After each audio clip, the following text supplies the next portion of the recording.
অন্তর্বর্তী সরকারের পক্ষ থেকে আমি প্রধান নির্বাচন কমিশনারের কাছে চিঠি পাঠাব যেন নির্বাচন কমিশন আগামী রমজানের আগে 2026 সালের ফেব্রুয়ারি মাসে জাতীয় নির্বাচন অনুষ্ঠানের আয়োজন করেন। এবার আমাদের সর্বশেষ দায়িত্ব পালনের পালা, নির্বাচন অনুষ্ঠান। আজ এই মহান দিবসে আপনাদের সামনে এই বক্তব্য রাখার পর থেকেই আমরা আমাদের সর্বশেষ এবং সবচেয়ে গুরুত্বপূর্ণ অধ্যায়ে প্রবেশ করব। আমরা এবার একটা নির্বাচিত সরকারের কাছে দায়িত্ব হস্তান্তরের প্রক্রিয়া শুরু করব।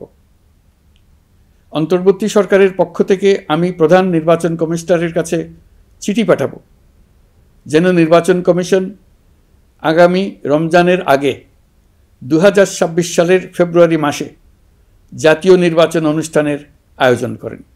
আপনারা সকলেই দোয়া করবেন যেন সুন্দরভাবে নির্বাচন অনুষ্ঠান করে এদেশের সকল নাগরিক একটি নতুন বাংলাদেশ গড়ার কাজে সফলভাবে এগিয়ে যেতে পারে। আমরা সরকারের পক্ষ থেকে এই নির্বাচন যাতে সুষ্ঠু, শান্তিপূর্ণ এবং উৎসবমুখরভাবে সম্পন্ন করা যায় সেই জন্য সকল প্রকার সাহায্য সহযোগিতা প্রদান করব। এবারের নির্বাচন যেন আনন্দ উৎসবের দিক থেকে, শান্তি শৃঙ্খলার দিক থেকে, ভোটার উপস্থিতির দিক থেকে, সৌহার্দ্য ও আন্তরিকতার দিক থেকে দেশের ইতিহাসে স্মরণীয় হয়ে থাকে। সেই জন্য সকল আয়োজন সম্পন্ন করতে আগামীকাল থেকে আমরা সকলেই মানসিক প্রস্তুতি ও প্রাতিষ্ঠানিক আয়োজন শুরু করব। নির্বাচনে ভোটারদের সম্পর্কে দুই একটা কথা বলতে চাই। এবার আমরা প্রবাসী ভোটারদের ভোট দেওয়ার আয়োজন নিশ্চিত করতে চাই। অর্থনৈতিক দিক থেকে সম্পূর্ণ বিধ্বস্ত বাংলাদেশ যে আবার দ্রুত ঘুরে দাঁড়াতে পেরেছে তার বড় কারণ হলো আমাদের রেমিটেন্স যোদ্ধাদের ঐতিহাসিক অবদান।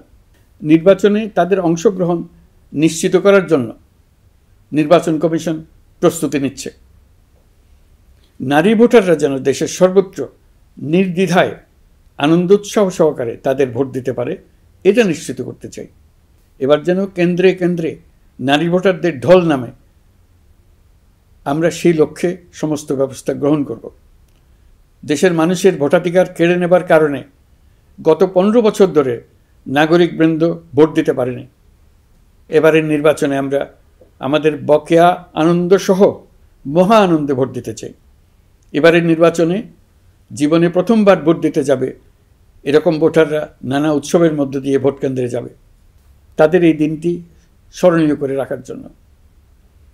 এর মধ্যে নতুন নারী ভোটার থাকবে, নতুন পুরুষ ভোটার থাকবে, এর মধ্যে এমন ভোটার থাকবে যারা 15 বছর আগে থেকেই ভোট দিতে পারত কিন্তু জীবনে একবারও ভোট দিতে পারেনি।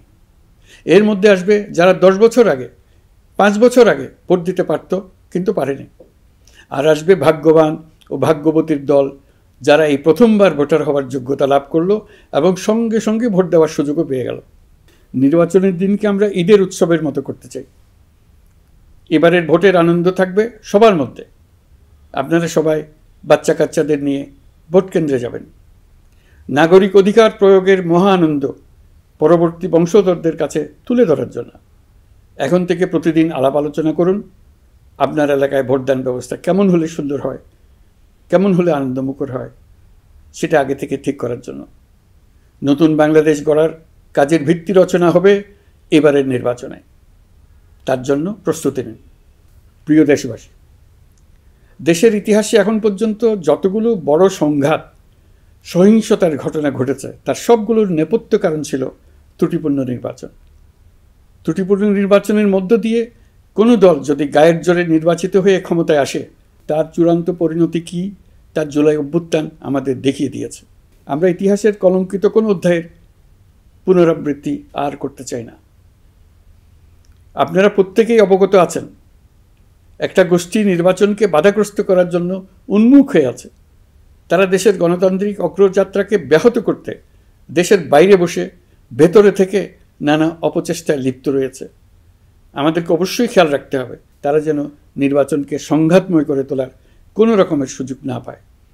মাথায় রাখবেন, পরাজিত শক্তি নির্বাচনের আগ পর্যন্ত বারবার মাথাচাড়া দিয়ে ওঠার চেষ্টা করবে, কিন্তু একটি অবাধ, সুষ্ঠু, নিরপেক্ষ নির্বাচন সফলভাবে আয়োজন করা গেলে অপশক্তির পরাজয় চূড়ান্ত হবে। নির্বাচন সংক্রান্ত বিষয়ে প্রতিনিয়ত পরামর্শ নেওয়ার জন্য আমরা প্রযুক্তির সাহায্য নেব। এই জন্য একটি অ্যাপ তৈরির উদ্যোগ নিচ্ছি। দ্রুত এই অ্যাপটি চালু হবে। আপনারা আপনাদের সকল পরামর্শ, সকল মতামত, সকল আশঙ্কা এবং উদ্যোগের কথা এই অ্যাপের মাধ্যমে আমাদেরকে জানাবেন।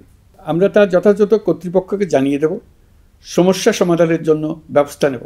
রাজনৈতিক দলগুলোর প্রতি আমার আহ্বান থাকবে, আপনাদের নির্বাচনী ইশতেহারে, আপনাদের প্রতিশ্রুতি, প্রতিজ্ঞা, পরিকল্পনায় কোনো কিছুতেই যেন তরুণরা বাদ না পড়ে, নারীরা বাদ না পড়ে।